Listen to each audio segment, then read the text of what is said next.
Good evening, everybody. A very good evening to all of you, बच्चों. We are back and we are live on Planet Gate channel in संकल्प gate 2022 batch संकल्प जीत का. और आज बेटा आपके लिए क्या सेशन लेके आए हैं? आज लेके आए हैं एवरेज एंड आरएमएस वैल्यू. तो ये एक ऐसा कॉन्सेप्ट है जो कि नेटवर्क बेसिक के साथ रिलेटेड है और मैं उम्मीद करता हूं कि विशाल सर ने आपके साथ बहुत अच्छे से डिस्कस किया होगा, बट स्टिल कुछ चीजें हम लोग एक बार डिस्कस करेंगे ताकि आप लोग कभी भी इन चीजों के अंदर स्टक ना हो. ओके, तो चलिए शुरू कर लेते हैं आज का session. Let me start by introducing my self. My name is Ankit Goyal. I got AIR1 twice in GATE in 2014 and 2018. I was awarded President of India Gold Medal in the year 2013 when I graduated from IIT Indore. Till date, I have trained more than 1 lakh students in the online and the offline classes and presently working as a director at an academy for GATE department. अब ये तो मेरे बारे में जानते हो बेटा, but what matters the most is that we have Unacademy with us supporting all these free initiative. तो बेटा अन अकेडमी सपोर्ट करता है आपका फ्री एजुकेशन ताकि बच्चे बच्चे तक एजुकेशन पहुंचे. कोई भी बच्चा ऐसा ना रह जाए जो कि पढ़ नहीं पाए just because of lack of resources, और इस चीज के लिए पूरी तरीके से रिस्पॉन्सिबल है अन अकेडमी. और हम भी सिर्फ उस रेवोल्यूशन का एक हिस्सा है मेरे भाई. अगर आपको हमारे फ्री इनिशिएटिव्स का पार्ट बनना है तो जल्दी से अन अकेडमी ऐप डाउनलोड कर लो, और उसके बाद कोई भी फ्री इनिशिएटिव पे जब आप क्लिक करोगे तो आप इनवाइट कोड लगा सकते हो अंकित ESE टू अनलॉक इट. इसके अलावा आप प्लस पे आ सकते हो यार, जो कि इंडिया का सबसे ऑसम और सबसे बड़ा लर्निंग प्लेटफॉर्म है जहां आपको सारे टॉप एजुकेटर के कॉम्प्रिहेंसिव के साथ मिलते हैं क्रैश कोर्स. आपको मिलता है daily assignment, weekly quiz, test series, question bank, और किए जाते हैं आपके सारे डाउट सॉल्व. इसके अलावा एक ही सब्सक्रिप्शन में आपको सारी ब्रांचेस, सारे बैचेस का एक्सेस मिलता है. 1 year, 2 year, 3 year, foundation, placement, interview, PSU, semester and AE. और कोई क्लास अगर मिस हो गई तो कोई घबराने वाली बात नहीं है, you can watch it recorded. अब इससे भी ज्यादा आगे जाना है, गो फॉर आइकॉनिक, जहां ये सब तो मिलेगा, साथ में एक पर्सनल कोच मिलेगा जो पूरी तरह से आपकी हैंड होल्डिंग करेगा, आपको गाइड करेगा. टीचर्स आपको पर्सनल अटेंशन देंगे in the form of study booster session. आपको मिलेगा स्टडी मटेरियल और टेस्ट का सेपरेट एनालिसिस जहां आपको बताया जाएगा आपकी स्ट्रेंथ और वीकनेस के बारे में, और एक डेडिकेटेड टीम जो क्लियर करेगी सारे डाउट्स. अब बेटा अगर यहां पे आप कोड लगाते हो अंकित ESE तो आपको मिलेगा इमीडिएट 10% डिस्काउंट. ठीक है. और कल की क्लास के बारे में बेटा मैंने डाला था टेलीग्राम पे कि कल मेरे इंटरनेट की अपलोड स्पीड नहीं आ रही थी, इस वजह से मैं कोई भी यूट्यूब क्लास नहीं ले पाया. अब देखो अन अकेडमी पे क्यों आना चाहिए बेटा, जबकि आपको यूट्यूब पे इतना कुछ प्रोवाइड किया जा रहा है, क्योंकि अन अकेडमी पे चीजें मिलेंगी स्ट्रक्चर्ड वे में. टाइम में आपको पहले से, आपको विद इन टाइम पहले से सिलेबस कंप्लीट करके दिया जाएगा, फिर रिवीजन भी कराया जाएगा, टेस्ट भी कंडक्ट कराए जाएंगे. जब इतने स्ट्रक्चर में चलोगे तो बेटा ग्रेजुअली आपकी ग्रोथ होना पक्का है. फिर वहां पे आपको सारे जो स्टूडेंट मिलेंगे ना, वो लोग हैं जो रैंक लाने के लिए पढ़ रहे हैं. तो वो लोग आपको पूरी तरह से कंपीट करेंगे, और जब आप उनके साथ कंपीट करोगे तो आपकी परफॉर्मेंस में सुधार आएगा.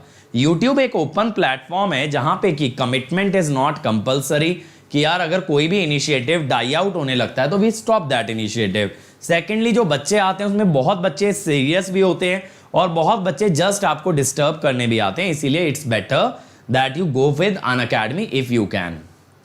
अब देखो यार कल ही से नया बैच स्टार्ट हुआ है जिसमें विशाल सर ने स्टार्ट कर दिया है आपका कंट्रोल सिस्टम. तो विशाल सर कंट्रोल सिस्टम ले रहे हैं डेली आपका 8:30 बजे, और मजेदार तरीके से कंट्रोल को डील कर रहे हैं. तो अगर बेटा कंट्रोल पढ़ना है एकदम डीप में, 120 आवर्स का सर कोर्स लेंगे तो अन अकेडमी पे आ जाओ using the code Ankit ESE. तो अंकित ESE से 1 ईयर फीस होगी बेटा 27,225, 18 मंथ्स 34,650 एंड 2 इयर्स 39,600. ये जो 2 इयर्स वाला है ये लोगे ना तो आपकी EMI में भी ले सकते हो, और ये EMI अब 12 EMI यानी 12 इंस्टॉलमेंट में पे कर सकते हो विदाउट इंटरेस्ट. और गजब की बात यही है डेबिट कार्ड पे भी अवेलेबल है, don't need to have credit card. और अंकित ESE से आइकॉनिक 1 ईयर 45,225, 2 ईयर 66,600. अगेन देखो मैं तो सजेस्ट करूंगा बेटा 2 इयर्स के लिए जाओ, per month fees will be minimum और you can buy it on installment. ठीक है. और बेटा इस संडे हो रहा है स्कॉलरशिप टेस्ट, तो स्कॉलरशिप टेस्ट में रजिस्टर करने के लिए अनअकैडमी ऐप पे जाएंगे, कॉम्बैट में आप रजिस्टर करेंगे simply by using the code Ankit ESE। और ये है मेरा अनअकैडमी प्रोफाइल, जहां से आप मुझसे जुड़ सकते हो, मुझसे चैट कर सकते हो। और ये है मेरा टेलीग्राम चैनल, जहां मेरे सभी लेक्चर के नोटिफिकेशन आपको मिलेंगे। वापस नहीं लिया बेटा, वो लिंक थोड़ा सा डिस्ट्रॉय हो गया है, या ये कह दो लिंक डाउन हो गया है, जिसको वापस से अप करने की कोशिश की जा रही है।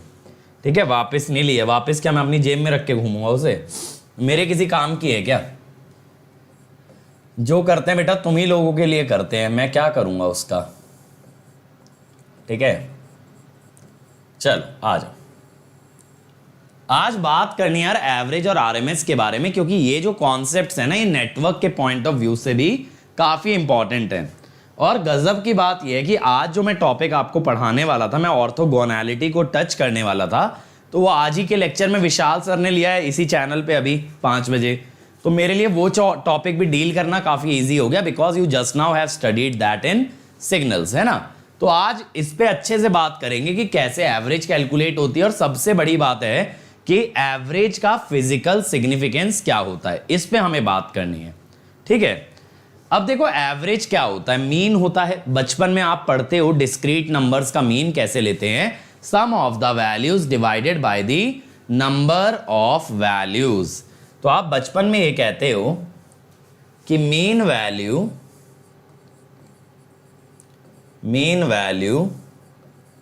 Is sum of values.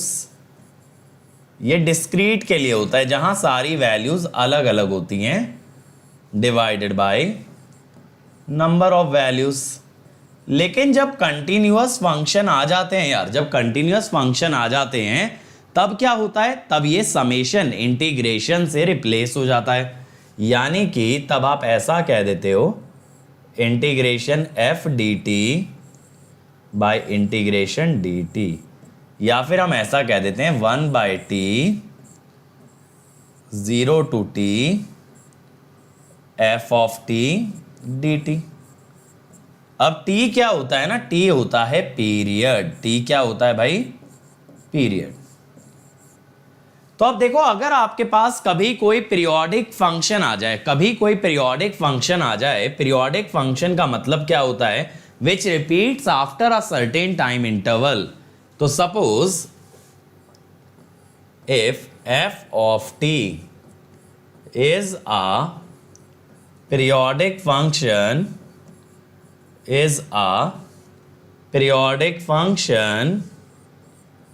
with period t, is a periodic function with period t, तब क्या होगा,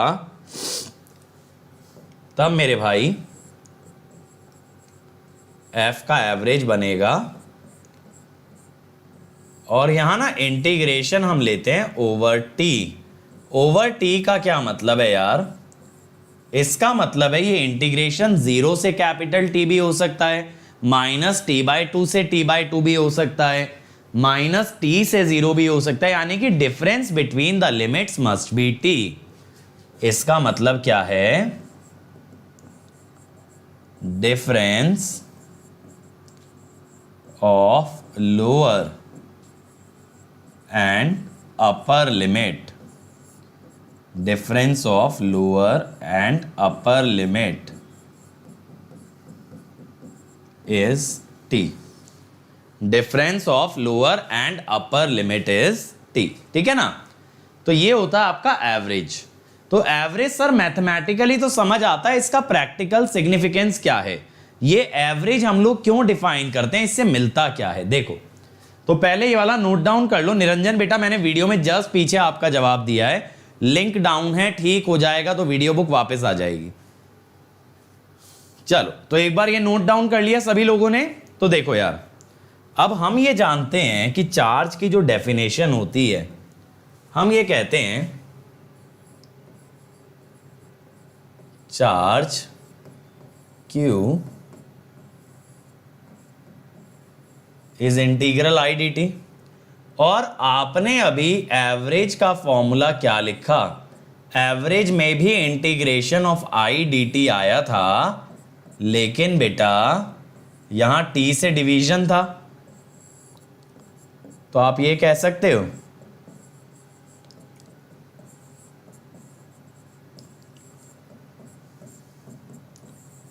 ठीक है। तो इसका मतलब क्या है कि charge is directly defined by average current. ठीक है, चार्ज डायरेक्टली किससे रिलेटेड है बेटा? एवरेज करंट से रिलेटेड है, और यही एवरेज का आप फिजिकल सिग्निफिकेंस बता भी सकते हो कि एवरेज का फिजिकल सिग्निफिकेंस क्या होता है कि भाई it represents the charge in a system और द चार्ज स्टोर्ड और द चार्ज फ्लोइंग, कोई भी चीज बोल सकते हो। तो बेटा average is directly related to the charge in a system. तो ये वाला पॉइंट लिख लेना, the average value of current, the average value of current is directly related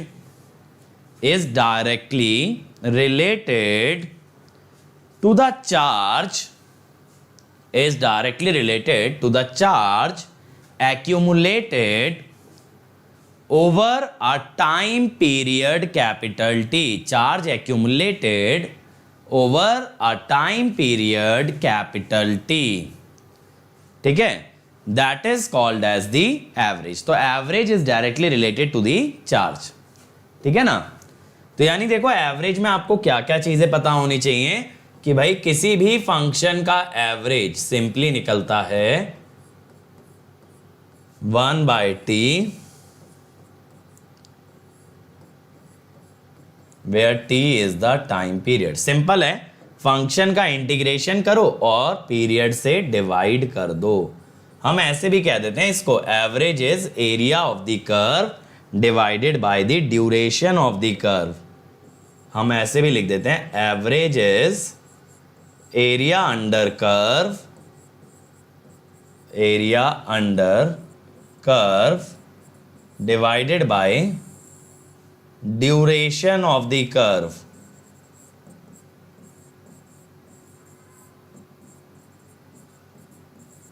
ठीक है, एरिया बाय ड्यूरेशन। ठीक है, इसको हम एवरेज कहते हैं भाई, इसको हम क्या कहते हैं? एवरेज। सिंपल है। चलो तो एक एग्जांपल से देख लें क्या, मैं आपको ये वाला ना ग्राफिकली भी दिखा देता हूं, देखो कैसे होती हैं चीजें।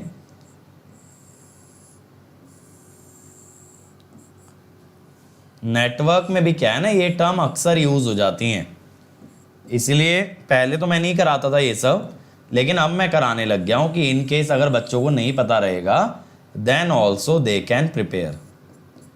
पहले मुझे लगता था भाई ये तो बच्चों को आता ही होगा, इसमें क्या है। अब लेकिन क्या है ना, मैंने इतने सालों में गेट की टीचिंग के अंदर ये चीज़ ऑब्जर्व कर ली कि बच्चों के बहुत ज़्यादा जो बेसिक कॉन्सेप्ट होते हैं ना वो मिसिंग होते हैं, और इसीलिए हमने नेटवर्क बेसिक में इतना ज़्यादा टाइम दिया है। ठीक है, तो यहां पे हम क्या लिखेंगे, देखो ये एरिया आ गया, तो एवरेज क्या होता है? It is area over duration.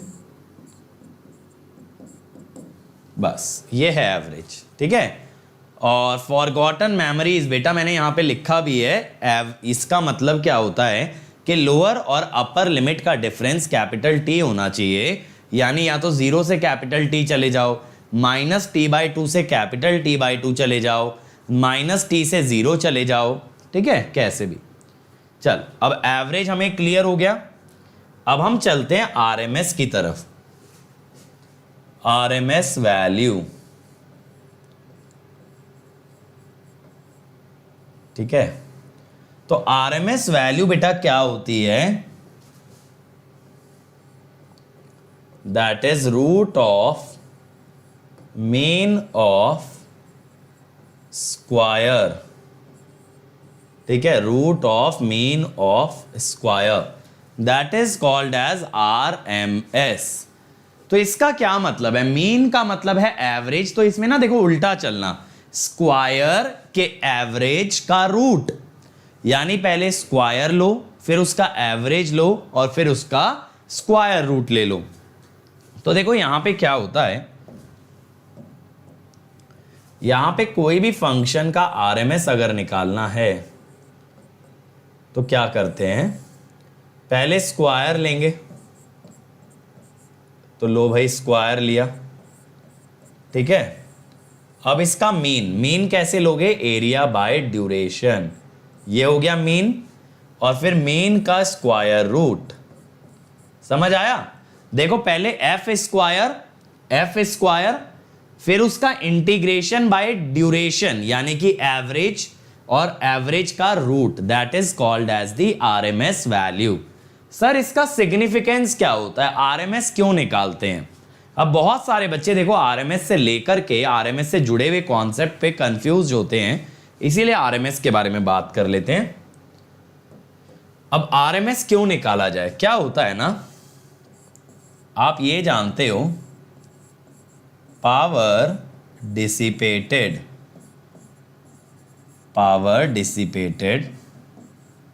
In a resistor कितनी होती है, इसके लिए ना आप P ऑफ T लिखते हो यानी इंस्टेंटेनियस पावर, आप कहते हो सर I ऑफ T का स्क्वायर इंटू R, बिल्कुल जायज बात है यार।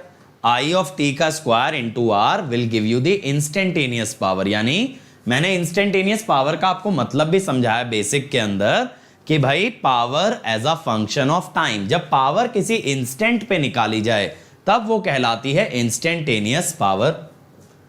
अब मेरे भाई अगर मैं आपसे कहूं इफ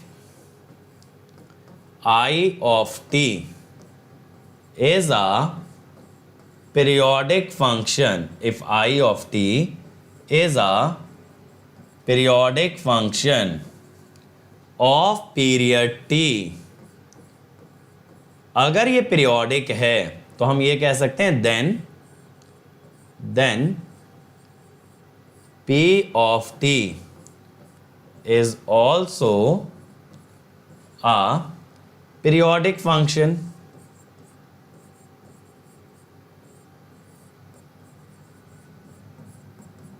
ठीक है, अगर भाई करंट पीरियोडिक है तो जो करंट पे डिपेंडेंट पावर है वो भी क्या हो गई, पीरियोडिक हो गई। ठीक है, अब इससे होगा क्या, हम ये कह सकते हैं कि एवरेज पावर, अगर मैं आपसे बोलूं कि एवरेज पावर निकालनी है तो आप क्या करोगे, P average will be 1/T, है ना। अभी आपने एवरेज का मतलब देखा है भाई, PT dt, लेकिन बेटा PT कितना है, PT है I ऑफ T का स्क्वायर इंटू R dt। अब ये R तो कांस्टेंट है ना, इंटीग्रेशन के बाहर निकाल लो मेरे भाई, 1/T integration over T I square T dt। अब अंदर में अगर देखोगे तो ब्रैकेट के अंदर क्या लिखा है, मीन ऑफ स्क्वायर, जिसको कहते हो mean square value. Mean square का मतलब है मीन ऑफ स्क्वायर, और आरएमएस क्या है, root of mean of square. तो अगर देखो यहां से रूट हटा दे तो यही फंक्शन बनेगा, यहां से रूट हटा दो तो यही फंक्शन बनेगा, यानी ये कह सकते हो ना ये आरएमएस का स्क्वायर है, ये कह सकते हो this is the square of RMS. तो यानी कि जब पावर निकाली जाती है when current is a function of time, या ये कह दो जब पावर निकाली जाती है with a periodic current, then that average power is dependent on the RMS value of current. तो एवरेज पावर किससे आती है, करंट की आरएमएस वैल्यू से। ठीक है, तो पहले यहां तक नोट डाउन करो, फिर ये पॉइंट हम लोग लिखते हैं। और कभी कोई पूछ लेना मीन स्क्वायर वैल्यू तो पढ़ लेना उसे ऐसे, मीन ऑफ स्क्वायर, ये ब्रैकेट के अंदर वाली टर्म, ये जो अंदर वाली टर्म है इसे क्या बोलते हैं, मीन स्क्वायर वैल्यू, एमएसवी भी बोलते हैं शॉर्ट में, एमएसवी। ठीक है, कभी कभी यूज हो जाती है टर्म मीन स्क्वायर वैल्यू। ठीक, चल तो इस पे एक स्टेटमेंट नोट डाउन करना यार, the average power dissipation in a resistor the average power dissipation in a resistor when a periodic current passes through it, when a periodic current passes through it is dependent on RMS value of current, is dependent on RMS value of current. ठीक है ना।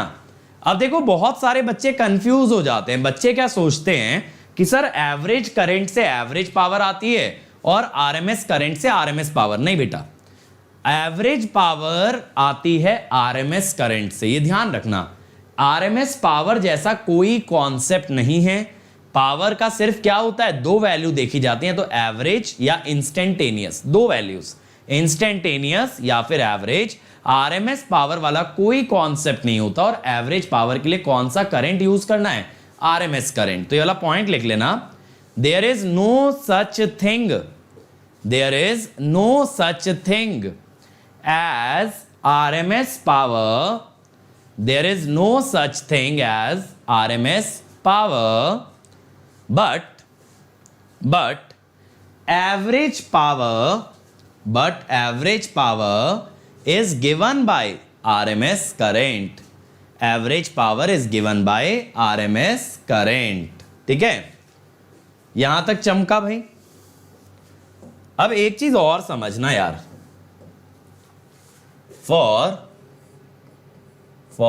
a constant DC current, अगर current constant है और DC है, DC का मतलब क्या होता है, जो पोलैरिटी ना बदले, तो पावर क्या होती है बेटा, आई स्क्वायर आर। ठीक है, for a periodic current, power क्या हो गई भाई, पावर एवरेज। अब आप ऊपर कहोगे सर ऊपर तो आपने इंस्टेंटेनियस पावर ले ली और नीचे एवरेज। बेटा ये वैल्यू जो है ना कांस्टेंट है, तो कांस्टेंट में इंस्टेंटेनियस हो एवरेज हो एक ही बराबर आता है। यानी अगर कोई फंक्शन चेंज ही नहीं होगा ना, तो उसका मैक्सिमम, मिनिमम, एवरेज, आरएमएस सब कुछ एक ही आएगा। ठीक है, तो जो कांस्टेंट फंक्शंस होते हैं उनकी हर पैरामीटर बराबर होता है। तो यहां से हम क्या कहते हैं यार कि आरएमएस करंट क्या रिप्रेजेंट करता है, आरएमएस करंट, ध्यान से सुनना, RMS current is analogous to DC current for power dissipated. यानी डीसी करंट, अगर मान लो कोई टाइम वेरिंग करंट है, उसकी एक ऐसी वैल्यू जो कि उतनी ही पावर दे जितना कि डीसी करंट देता है। एक एग्जांपल लो, एक टाइम वेरिंग फंक्शन है, अब अगर उसका आरएमएस 5 एम्पियर है, तो वो ये बताता है कि अगर 5 एम्पियर का डीसी करंट फ्लो करता तब भी उतनी पावर आती जितनी अभी आ रही है। तो अगर आप ये बोलोगे the RMS current of a function is 5 ampere, it represents, if you replace the function by a 5 ampere DC current, then it will give you the same amount of heat dissipated or the same amount of power dissipated. बिल्कुल बेटा, ये सब Unacademy पे cover किया है। अब सुनो मेरी बात, तो ये वाला पॉइंट लिखना, RMS current is DC equivalent, RMS current is DC equivalent of a periodic current, is DC equivalent of a periodic current which can produce same amount of heat, which can produce same amount of heat.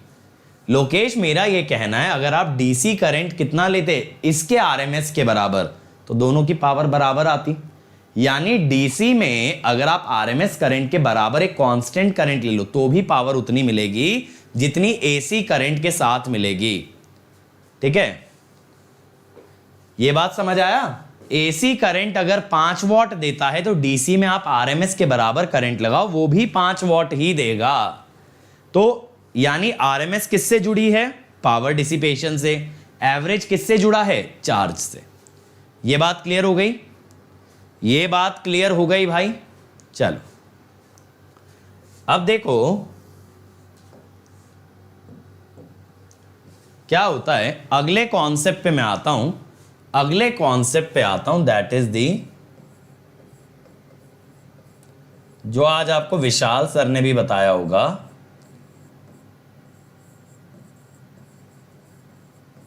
Orthogonal signals. ठीक है, orthogonal signal. अब orthogonal signal क्या होते हैं, देखो जैसे vector होते हैं ना, ऐसे ही सिग्नल होते हैं। Two signals are said to be, two signals are said to be orthogonal if their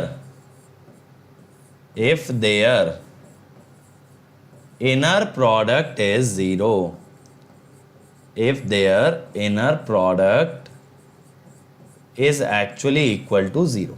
ठीक है, इनर प्रोडक्ट क्या होता है, देखो जैसे फैजल मैंने यही तो बोला है डीसी करंट कांस्टेंट, देखो for a constant DC current बोला है, मैंने बोला ही नहीं कि डीसी करंट टाइम वेरिंग ले रहा हूं।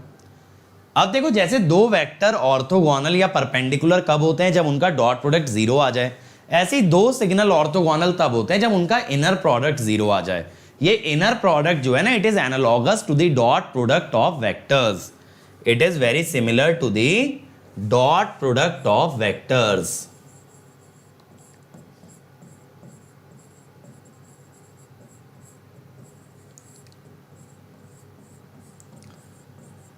अब देखो इनर प्रोडक्ट कैसे लिखते हैं, x1t x2t, इसको हम ऐसे लिख देते हैं x1t x2t dt। ये तो है बेटा माइनस इन्फिनिटी से इन्फिनिटी, अगर ये अपीरियोडिक है, ये कैसा है, अपीरियोडिक है। लेकिन अगर पीरियोडिक होता है ना, तो एक इंटरवल जो लेते हैं ना, वो पीरियड के बराबर लेते हैं। ये दो फंक्शन का जो कॉमन पीरियड होगा, कॉमन पीरियड एज इन मान लो एक का पीरियड है 2, एक का है 3, तो आप एलसीएम 6 लेके कर लो। ठीक है, तो यहां पे t क्या है, t is your time period. Faizal बेटा डीसी के लिए नहीं निकालना है आरएमएस, आरएमएस निकालने का मतलब है इंटीग्रेशन, इंटीग्रेशन से। ठीक है, आरएमएस का ये फॉर्मूला है ना अपने पास, ये आ गया, ये रहा आरएमएस का फॉर्मूला। चाहे कोई भी फंक्शन हो ऐसे ही निकलेगा। मैंने बताया आरएमएस का फिजिकल सिग्निफिकेंस क्या होता है। फिजिकल सिग्निफिकेंस बेटा बस इतना सा है कि जितना एक फंक्शन का आरएमएस आता है, उतनी ही वैल्यू का अगर डीसी करंट लोगे तो दोनों जो है सेम पावर देते हैं, बस ये मतलब है।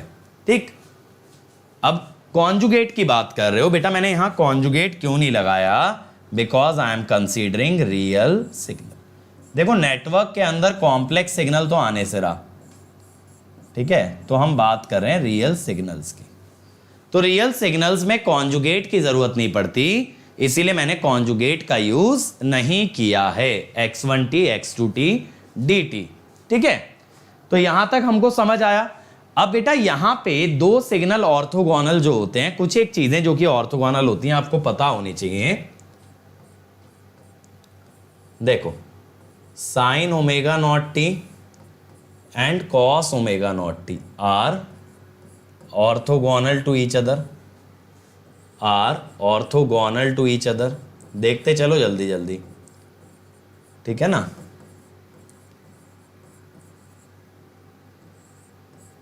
फिर साइन ओमेगा नॉट टी और suppose and sine 2 omega naught T plus theta are orthogonal to each other. ये चीज बहुत इंपॉर्टेंट है यार कि साइन और कॉस जब उनकी फ्रीक्वेंसी सेम हो तो उनमें कितना शिफ्ट है, 90 डिग्री का, ठीक है, तब वो ऑर्थोगोनल है। या फिर अगर दो अलग अलग फ्रीक्वेंसी हैं then also they are orthogonal to each other. बिल्कुल लोकेश सही कह रहे हो।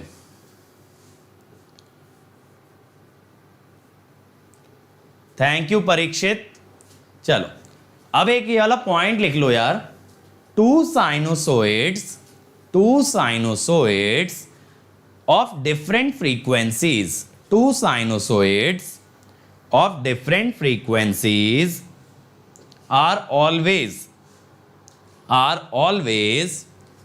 orthogonal to each other, are always orthogonal to each other regardless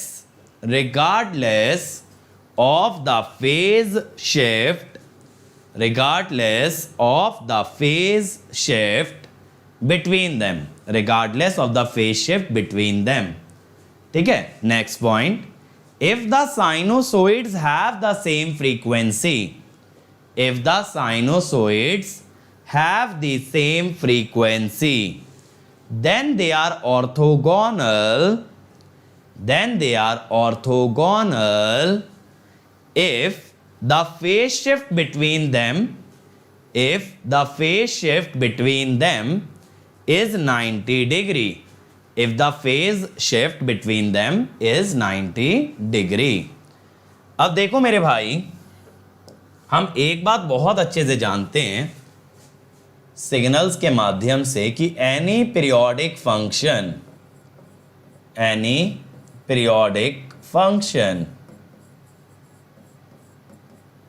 can be expressed as Fourier series.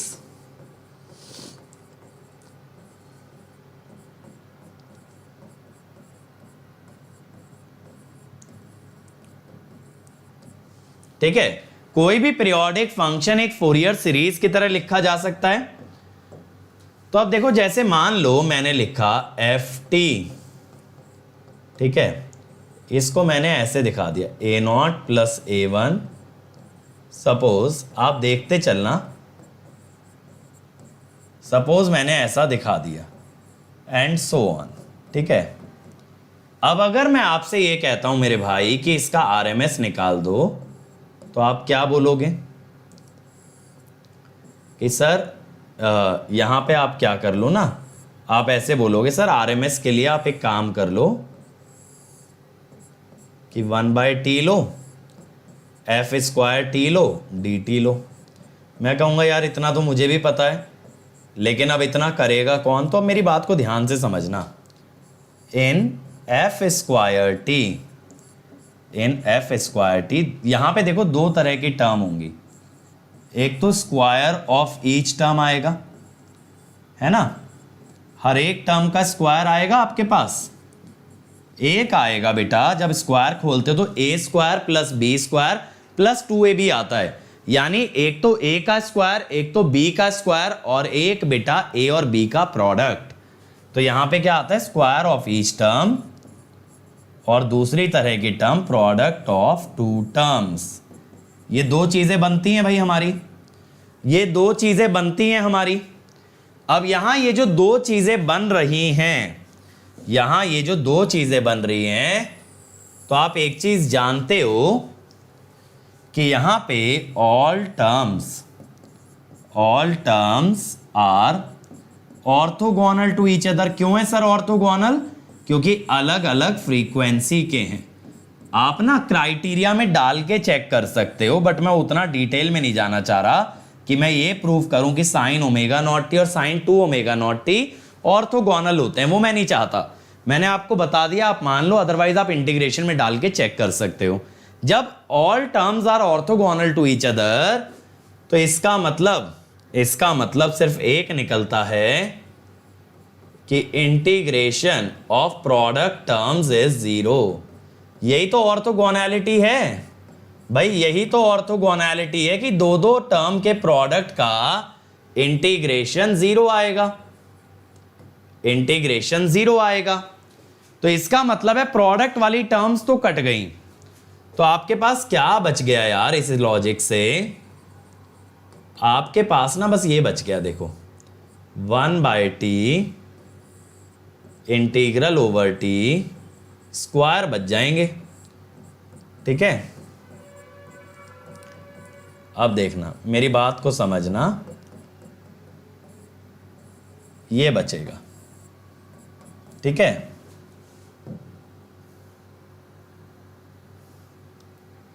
ये कहां से जाएगा अब?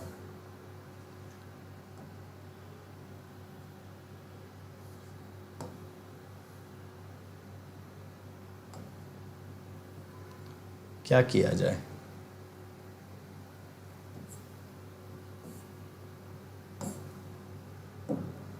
चलो गए, हाँ गए। चल, ये बची भाई स्क्वायर टर्म। यार देखो ना, अगर a प्लस बी का स्क्वायर है तो a square plus B square plus 2ab होता है।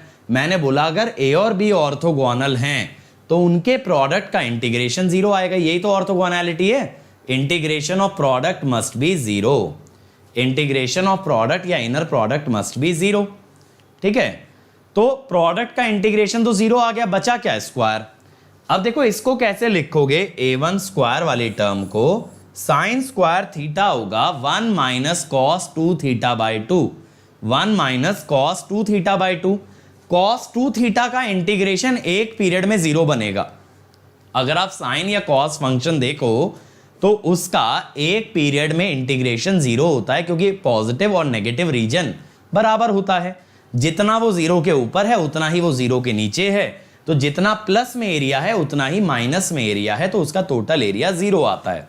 तो यहां जब आपने लिखा 1 माइनस कॉस 2 थीटा बाई 2, तो कॉस 2 थीटा का इंटीग्रेशन बना 0।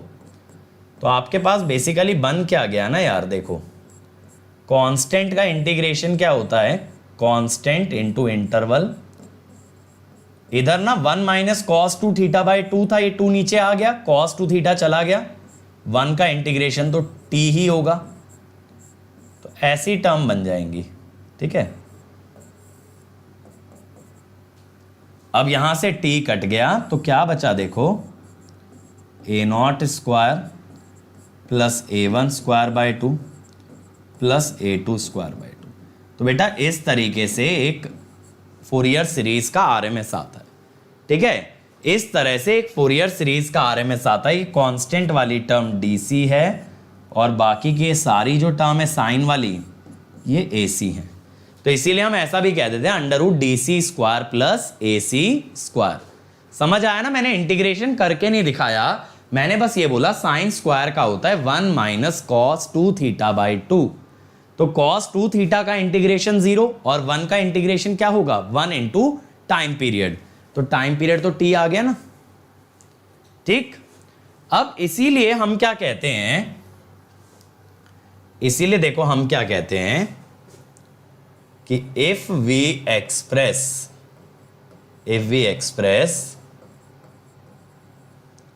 ft, सपोज कोई फंक्शन है which is f1t plus f2t।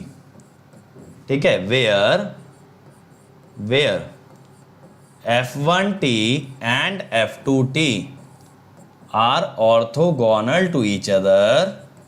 अगर किसी सिग्नल को आप दो ऑर्थोगोनल के सम में एक्सप्रेस करते हो तो क्या होगा? तब आप ये कहोगे कि भाई इस फंक्शन का जो आरएमएस है वो इन दोनों के आरएमएस से निकलेगा। f1 आरएमएस का स्क्वायर प्लस f2 आरएमएस का स्क्वायर अंडर रूट। ठीक है, डायरेक्टली, क्योंकि जब a प्लस बी का स्क्वायर करोगे तो a square plus B square plus 2ab आएगा। 2ab तो 0 हो जाएगा क्योंकि ये ऑर्थोगोनल है। 2ab का इंटीग्रेशन तो 0 हो जाएगा। a स्क्वायर का इंटीग्रेशन बचेगा और b स्क्वायर का। a स्क्वायर का इंटीग्रेशन देगा a का आरएमएस और b स्क्वायर वाला देगा b का आरएमएस। इसको वेक्टर से कंपेयर कर लो ना। अगर दो ऑर्थोगोनल वेक्टर है, मान लो 2i और 3j, 2i और 3j, जैसे मैं आपको ये बोलूं एग्जाम्पल, एक v वेक्टर है 2i प्लस 3j। अब अगर मैं आपसे कहूं भाई इसका मैग्नीट्यूड मुझे बता दो, तो आप क्या बोलोगे sir, root over 2 square plus 3 square. कैसे पता आपको, आपने पहले का मैग्नीट्यूड लिया और दूसरे का, क्योंकि दोनों ऑर्थोगोनल थे। वही तो चीज ये भी कह रहा है, अगर दोनों ऑर्थोगोनल है तो अंडर रूट ए स्क्वायर प्लस बी स्क्वायर। ठीक है, तो यही चीज हमने समझी है, ये क्लियर हो गई। अब देखो मैं ना आपको यहां पे समराइज करा देता हूं चीजें, या पहले एक और चीज कर लेते हैं हम, स्केलिंग ऑफ आरएमएस वैल्यू, कि आरएमएस वैल्यू को कैसे स्केल करना है। ठीक है, आरएमएस वैल्यू को कैसे स्केल करना है। जैसे एक एग्जांपल लो, मान लो ऐसे ना सॉटूथ फंक्शन आ जाए, इसकी जो मैक्सिमम हाइट है वो है a, तो मैं कहता हूं यार इसका आरएमएस ना मैं जानता हूं, मैं आपको लिखवा भी दूंगा, वो है a/√3। लेकिन अब सपोज आपने ना कुछ ऐसा कर दिया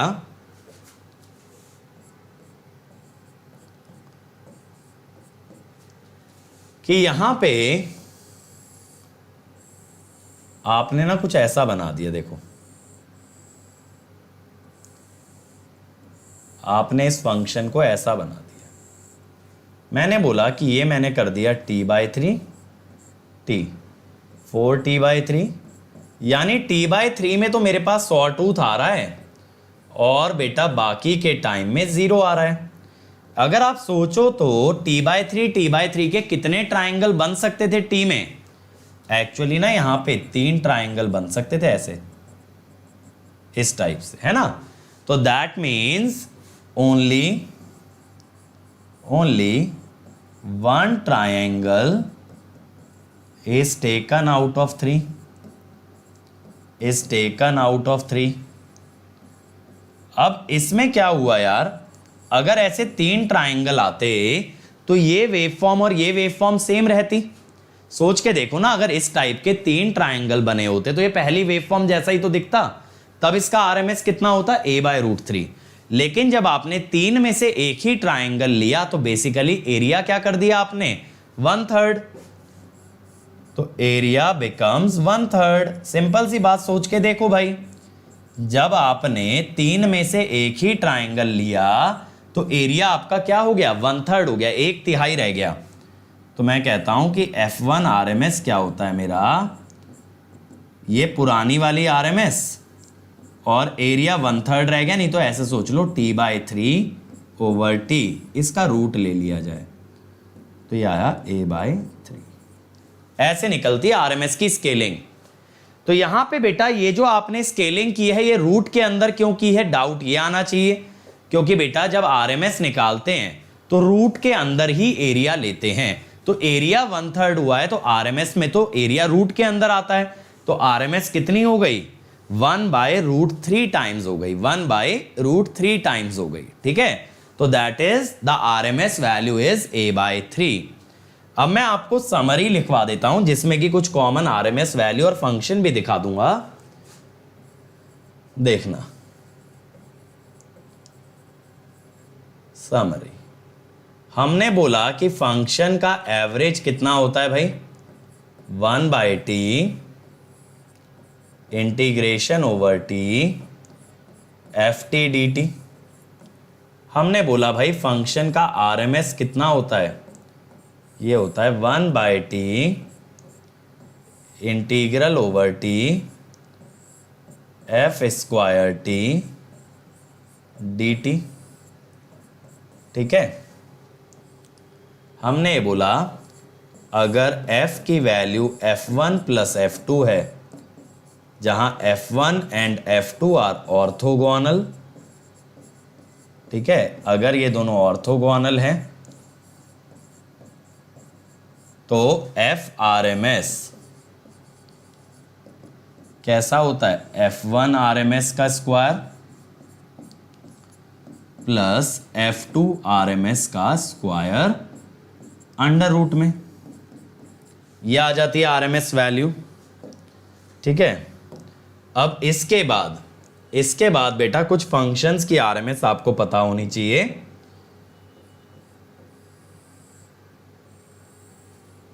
जैसे देखो, अगर एक कांस्टेंट वेवफॉर्म है तो यहां पे आपका एवरेज डीसी में ए आएगा और आरएमएस भी कितना आएगा, ए। कांस्टेंट में ना सेम रहती है वैल्यू। फिर बेटा अगर स्क्वायर वेव है, स्क्वायर हो या इवन रेक्टेंगल भी हो तो भी चलेगा, वैसे स्क्वायर ही ले लो, ऐसे ले लो, मान लो ऐसे, इस टाइप की स्क्वायर वेव है। तो इसका जो एवरेज आएगा ना, इसका एफ एवरेज बनेगा a/2। ये तो एरिया बाय ड्यूरेशन से भी कर सकते हो, और एफ आरएमएस बनेगा a/√2। ठीक है। अब अगर ऐसी स्क्वायर वेव है भाई जो कि परफेक्टली सिमेट्रिकल है, जितनी ऊपर उतनी नीचे, तो इसके अंडर का एरिया क्या रहेगा, 0 रहेगा, क्योंकि भाई पॉजिटिव और नेगेटिव एरिया बराबर है। आप यही तो कह रहे हो, average is area bye duration, तो इसका एरिया 0 रहेगा, तो एवरेज वैल्यू इज 0, लेकिन इसकी जो आरएमएस आती है ना, वो इसकी पीक के बराबर ही आती है, दैट इज ए। ड्यूरेशन अगर डिफर करेगा बेटा तो हमें ना निकालना पड़ेगा। ड्यूरेशन अगर डिफर करेगा तो कोई शॉर्टकट नहीं है, दोबारा से निकालना पड़ेगा उसे पूरा। अब इसके बाद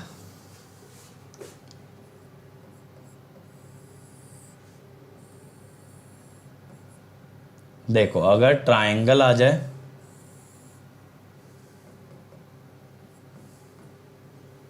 तो यहां पे इसका एवरेज देखो, जब कभी लीनियर कर्व दिखे ना तो एवरेज सिंपली कर देना maximum plus minimum by 2। Linear का मतलब स्ट्रेट लाइन दिखे, अगर स्ट्रेट लाइन अगर इंक्रीजिंग दिखे तो मैक्सिमम प्लस मिनिमम बाय 2, और आरएमएस ना इसका सॉटूथ वाला ही होता है, a/√3। फिर आपकी सॉटूथ वेव आ जाएगी यार। सॉटूथ तो समझते हो ना, जो आरी होती है, लकड़ी काटने के काम में आती है, उसे सॉटूथ कहते हैं। उसके जो टीथ का स्ट्रक्चर है, सॉ हो गया वो जो इंस्ट्रूमेंट है काटने का, और टूथ माने उसके टीथ। किस तरह से जाएगा, यहां पे भी एफ एवरेज, ये भी लीनियर कर्व है ना, मैक्सिमम प्लस मिनिमम बाय 2। तो सॉटूथ और ट्रायंगल का ना एवरेज आरएमएस में सेम वैल्यू बनता है, a/√3। और इसके बाद बेटा जो लास्ट कर्व आपको पता होना चाहिए, वो मेरे ख्याल से आप सभी लोग ऑलरेडी जानते भी होंगे, दैट इज साइन, है ना। साइन के अंदर आपकी मैक्सिमम वैल्यू अगर a है तो एवरेज तो 0 आएगा, पॉजिटिव नेगेटिव में बराबर है, बट इसका आरएमएस कितना आएगा, a/√2। ठीक है, ये सारी वैल्यू होती हैं। हाँ, ड्यूरेशन बाय टाइम पीरियड से स्केलिंग हो रहा है। जब हमने स्केलिंग ऑफ आरएमएस देखा है तो that is duration over period. ठीक है, चलो ये क्लियर हो गया। अब क्वेश्चंस पे आते हैं। देखो जरा, हाफ वेव रेक्टिफायर वाला वेव फॉर्म है, आपसे ये बोला है कि इसका एवरेज और आरएमएस बताओ। अब देखो, जो बच्चे ये कह रहे हैं कि सर डेली के 2 लेक्चर कर दो इंस्टेड ऑफ 1, एक सिंपल सी बात समझना बेटा, 6 तारीख से मेरे यूट्यूब पे रोज के 4 लेक्चर रहेंगे। एक लेक्चर होगा कंप्यूटर साइंस का डिजिटल, एक होगा विद्युत batch for HAL, HPCL, RVUNL, एक आप लोगों का नेटवर्क हो गया, और एक मैं रात में PSU, MTech, इंटरव्यूज़, ये सब चीज़ों की सीरीज़ लेके आ रहा हूँ 10 बजे। और आज भी है 10 बजे सेशन। जिन लोगों ने गेट 2021 दिया है उन्हें आगे क्या करना चाहिए, इस चीज़ का सेशन है आज रात को 10 बजे। तो इस तरह से 4 वीडियो रोज बनेंगे। इसके अलावा एक हो जाएगी स्पेशल क्लास। अब आप इसके बाद ये बोलोगे सर 5 लेक्चर तो कम है, आप एक और क्लास बढ़ा के ना 6 लो। तो बेटा वो मेरे लिए पॉसिबल नहीं है, और वो भी seeing this sort of attendance कि मात्र 50 के अराउंड हमारी अटेंडेंस ऑसिलेट करती है, तो किस बेसिस पे मैं लेक्चर बढ़ाऊंगा, सोचने वाली बात है। मेरे पास एक पॉजिटिव पॉइंट बताओ ना जिससे कि मुझे पॉजिटिविटी मिले कि हाँ भाई चलो एक्स्ट्रा मेहनत करनी चाहिए इन बच्चों के लिए। चलो आ जाओ। अब देखो मैं आपको एक चीज समझाता हूं, यहां पे एक ट्रिक बताता हूं। अगर देखो आप यहां पे इंटीग्रेट करते, वीटी आप लिखते कि सर ये ना साइन ओमेगा टी है, लेकिन कहां से कहां, सर ये 0 से पाई में साइन ओमेगा टी है। तो देखो आप एवरेज कैसे निकालते मेरे भाई, पहले मैं आपको रेगुलर मेथड से बताता हूं। पीरियड तो आपको क्लियर दिख रहा होगा, इसका 2 पाई है, लेकिन बेटा ये 0 से पाई में ही एग्जिस्ट करता है, बाकी के इंटरवल में ये 0 है। और एक्स एक्सिस क्या है, डी ओमेगा टी। तो साइन का इंटीग्रेशन माइनस कॉस, ठीक है, माइनस कॉस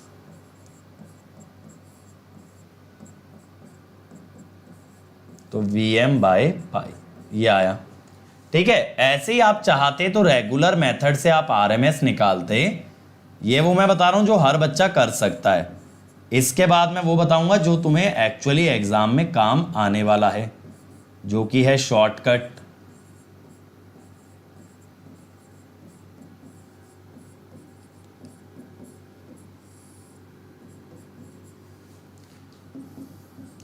Vm तो बाहर ले लो भाई, रूट के 1 minus cos 2 omega T by 2 आएगा, जो नीचे वाला 2 है ना वो 2 पाई के साथ लेके बना दिया 4 पाई। अब देखो cos 2 ओमेगा टी का अगर इंटीग्रेशन करोगे मेरे भाई तो बनेगा sin 2 omega T by 2। cos 2 omega T का इंटीग्रेशन बनेगा sin 2 omega T by 2। sin 2 omega T में अगर आप पाई डालोगे तो भी 0 और 0 डालोगे तो भी 0, तो बचा क्या 1। 1 का इंटीग्रेशन कितना आया, पाई। 1 का इंटीग्रेशन कितना आया भाई, पाई। तो pi by 4 pi under root, तो ये हो गया Vm बाय 2, Vm बाय 2।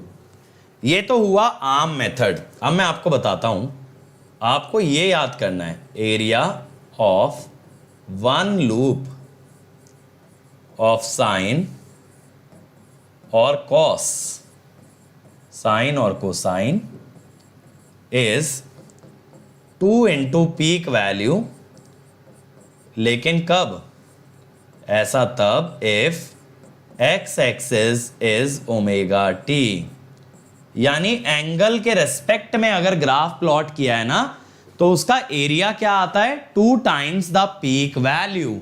यानी देखो इस एक लूप का एरिया होता है, इस एक लूप का एरिया होता है 2Vm। अब देखो एवरेज क्या होता है, एवरेज होता है area bye period, area bye period. ठीक, तो कितना होगा 2Vm बाय 2 पाई, तो आ गया ना Vm बाय पाई। अब दूसरी चीज देखो, आपको पता है RMS कितना है साइन का, RMS कितना है साइन का, Vm बाय रूट 2। अभी मैंने आपको RMS स्केल करना सिखाया कि पूरी वेवफॉर्म का RMS ले लो, लेकिन पूरी वेवफॉर्म कहां लेते, 2 पाई में। अभी कितनी ड्यूरेशन है, पाई, तो देखो ड्यूरेशन बाय पीरियड से स्केल किया, लो आ गया Vm बाय 2। ठीक है, अभी बताया था ना स्केलिंग ऑफ RMS, तो ड्यूरेशन बाय पीरियड के स्क्वायर रूट से स्केल कर दें तो आ जाता है ओवरऑल RMS, तो इसका RMS है Vm बाय 2। तो यहां मुझे कोई इंटीग्रेशन नहीं करना पड़ा यार, I did not have to do any integration. Next question देखो, ये तो मैंने बता ही रखा है, एवरेज क्या है, minimum plus maximum by 2, Vm plus 0 by 2, यानी Vm बाय 2। जब भी स्ट्रेट लाइन ग्राफ है तो ऐसे निकालोगे।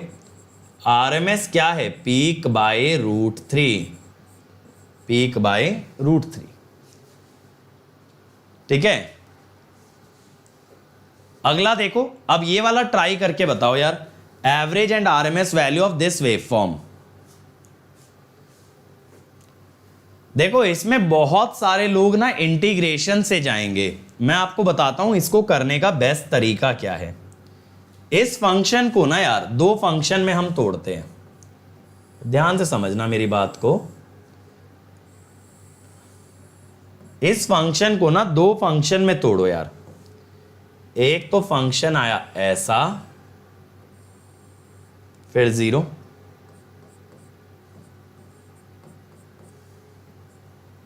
ठीक है, आगे ऐसे ही आएगा, पीरियोडिक है ना, यानी मैंने इसमें सॉटूथ वाला पार्ट ले लिया। और दूसरा फंक्शन आया मेरे भाई कुछ ऐसा, जिसमें आपने बचा हुआ पार्ट ले लिया।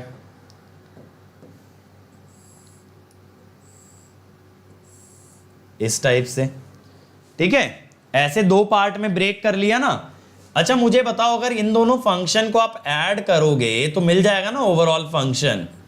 आप ये कह सकते हो ना कि v is actually f1 plus f2। अब मैं कहता हूं भाई ये दोनों ऑर्थोगोनल हैं। क्यों है ऑर्थोगोनल? क्योंकि दोनों में ओवरलैपिंग नहीं है। तो सर ओवरलैपिंग ना होने से ऑर्थोगोनल हो गए। अभी तो आपने बोला था प्रोडक्ट का इंटीग्रेशन 0 आना चाहिए। देखो यहां पे अगर आप f1 इंटू f2 करोगे दोनों का प्रोडक्ट, तो जहां पे ये ट्राइंगल है वहां दूसरा फंक्शन 0 है, और जहां ये स्क्वायर है वहां पहला फंक्शन 0 है। जब दोनों में से एक हमेशा कोई ना कोई दोनों में से 0 रहेगा तो प्रोडक्ट तो 0 ही आएगा। प्रोडक्ट तो 0 ही आने वाला है हर एक टाइम पे। Product is 0 for all t। इसीलिए जब इंटीग्रेशन भी निकालोगे भाई तो क्या आएगा? 0। दोबारा समझो, जब ये फंक्शन में ट्राइंगल दिखा तो ये 0 था तो प्रोडक्ट आया 0, ये 0 था तो ये स्क्वायर था तब भी प्रोडक्ट क्या आया? 0। जब प्रोडक्ट ही 0 है तो प्रोडक्ट का इंटीग्रेशन हमेशा क्या बनेगा? 0। अब अगर ऑर्थोगोनल हैं तो इनकी आरएमएस वैल्यू निकाल लेने से ओवरऑल फंक्शन का आरएमएस मिल सकता है। अब इसका आरएमएस क्या होगा देखना, f1 RMS। आप कहोगे सर सॉटूथ का होना चाहिए Vm/√3, लेकिन इसका ड्यूरेशन पाई है आउट ऑफ पीरियड ऑफ 2 पाई। बहुत ही बढ़िया पहचाने, तो ये हो गया Vm/√6। स्केल करना पड़ेगा यार। ऐसे ही आप बोलोगे कि सर स्क्वायर का RMS तो पीक के बराबर होता है यानी Vm, लेकिन ड्यूरेशन है पाई आउट ऑफ 2 पाई, तो दैट इज Vm/√2। ठीक है, ये आ गया। अब जब दोनों RMS हमको मिल चुकी हैं भाई, तो मैं कहूंगा VRMS is √A² plus B²। समझ आया इंटीग्रेशन के मुकाबले कितनी मेहनत बच गई भाई? और ये भी टाइम मुझे इसलिए लगा है क्योंकि मैं आपको समझा रहा था। अब जब आप एग्जाम में ये मेथड जानते होगे तो आप तो डायरेक्टली लगाओगे ना, आप थोड़ी एक्सप्लेन करने बैठोगे एग्जामिनर को कि देख भाई आज तुझे नया कंसेप्ट सिखा के जाएंगे। 4/6 2/3, तो ये आ गया। ठीक है, ये आ गई RMS, ये आ गई भाई RMS। अब सर एवरेज का भी कुछ जुगाड़ बता दो बेटा। इसमें एवरेज सीधे एरिया से निकाल लो। कैसे निकाल लो एवरेज एरिया से? देखो इसका एरिया कितना होगा? हाफ Vm पाई, और सर इसका रेक्टेंगल है ना तो माइनस Vm पाई। तो एरिया टोटल कितना हो गया यार? Half Vm pi minus Vm पाई। तो एवरेज कितना आ जाएगा? Area bye period. तो एरिया तो देखो नेगेटिव में चला गया ना, और पीरियड है 2 पाई, तो ये बना माइनस Vm/4। अच्छा एक चीज ध्यान रखना, एवरेज नेगेटिव आ सकता है लेकिन RMS कभी नहीं। RMS क्यों नहीं आ सकता? क्योंकि बेटा RMS में आप स्क्वायर करके लेते हो तो it can never be negative. चाहे तो ये पॉइंट लिख भी लेना, average value of any function, ये पॉइंट लिख डालो, average value of any function can be positive as well as negative. Average value of any function can be positive as well as negative but RMS value is always positive. But RMS value is always positive. ठीक, अब ये वाला देखो, RMS value of the given function, ये वाला देखो बहुत easy, अभी मैंने आपको फोरियर सीरीज बताया था, फोरियर सीरीज का RMS कैसे निकालते हैं। एक में देखो ओमेगा है 3 पाई और एक में है 7 पाई। चलो जल्दी से कर दो।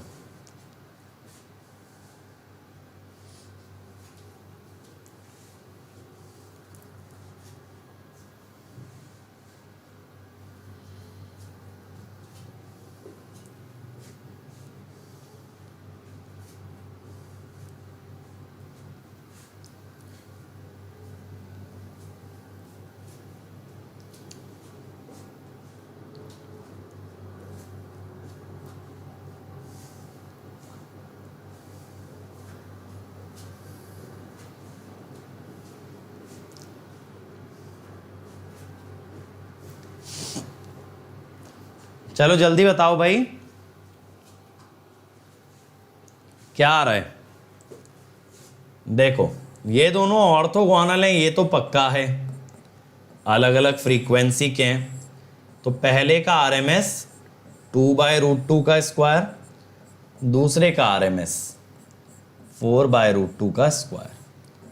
ठीक है, 2/√2 हो गया आपके पास कितना, 2 + 8, तो √10 हो गया ना, 3.162। ठीक है, 2√5 नहीं आएगा बेटा, आप लोगों ने RMS नहीं लिया, फिर इसका आप लोगों ने डायरेक्टली 2 स्क्वायर + 4 स्क्वायर कर दिया। आपको एम्पलीट्यूड लेना है, एम्पलीट्यूड नहीं लेना है, सॉरी RMS लेना है, तो एम्पलीट्यूड बाय √2 करके लोगे। ठीक है, चलो तो आज के लिए बेटा इतना ही। अब हम लोग कल मिलेंगे और कल मैं आपको क्वेश्चन कराऊंगा बेसिक्स के। ठीक है, अब देखो अंकित ESE से अगर आप जाते हो तो 1 year fees is 27,225, 18 months 34,650, 2 years 39,600। 2 years के लिए जाना, पर मंथ फीस मिनिमम रहेगी and you can also pay in installments, equal installment over 12 month. और अंकित ESE से iconic 1 year will be 45,225, 2 year 66,600। Again go with 2 year, per month fees will be minimum, और आप instalment पे भी ले सकते हो। और ये है मेरा अनअकैडमी प्रोफाइल यार, यहाँ मुझे फॉलो कर लेना, you can even send me messages here. और ये मेरा टेलीग्राम चैनल, ताकि सभी लेक्चर का लिंक, नोटिफिकेशन, टाइमिंग सब अपडेटेड रहे। So thank you everyone, please like, share, subscribe और कमेंट जरूर पीछे छोड़ के जाना कि आपको लेक्चर कैसा लगा। Thank you. Arghyadeep and Satyam बेटा, एनालॉग के लेक्चर्स में बच्चे नहीं आ रहे थे, जैसे ही बच्चे आना स्टार्ट होंगे या बच्चे चाहेंगे कि हम एनालॉग करें तो आई विल स्टार्ट इट, क्योंकि लास्ट लेक्चर जिस पे मैंने ख़त्म किया है उसमें 8 या 9 ही बच्चे थे। और नितिन, मैंने आपके सवाल का जवाब दे दिया है। एक दिन में बेटा मैं 4 यूट्यूब सेशन लिया करूँगा मंडे ट्यूसडे से, इससे ज़्यादा मेरे लिए पॉसिबल नहीं है एक दिन में। Thank you everybody.